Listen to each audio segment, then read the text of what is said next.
بجد والله العظيم عندك دي؟ والله العظيم استنى بس، اقسم بالله عندك. والله. الو. مساء الخير يا فندم. مساء النور. مع حضرتك كريستينا يا فندم من بالم هيلز. اهلا وسهلا. اهلا بيك يا استاذ عمر. احنا يا فندم تم طرح المرحله الاخيره من الكومباوند في التجمع الخامس. الف مبروك. الف مبروك. مش قادر اسمع. الله يبارك فيك. حضرتك لو مهتم ممكن اقول لك الاوفرز. مش مهتم خالص.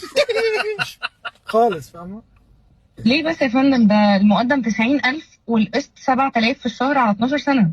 طب حلو والله. وكل 3 شهور 400,000. والله زي الخرا. وحش وحش موت. هي الواحده عندنا عامله 20 مليون. الو. ايوه. بتقولي ايه يا كريستينا؟ الواحده يا فندم، الواحده عندنا عامله 20 مليون جنيه. وانا المفروض ان انا اشتري شقه عامله 20 مليون جنيه؟ ليه؟ ايلون ماسك انا مالي بالكلام ده. انت مين اداكي رقم يا كريستينا؟ مين اداكي رقم؟ ثواني يا فندم، هو حضرتك استاذ عمر؟ ما هي دي المشكله ان انا استاذ عمر.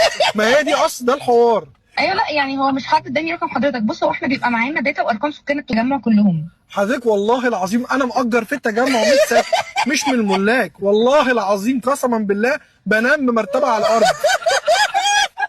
والله انا حاسه ان حظك حلو جدا، لان انا دلوقتي حالا جالي تسهيلات لاسعار الشقق مش طبيعيه. انت حظك احلى، انا جالي اسهال من اسعار الشقق ده. يعني عشان يبقى كلام واضح بس. انا معايا مشروع تاني في التجمع الاول، ايه رايك؟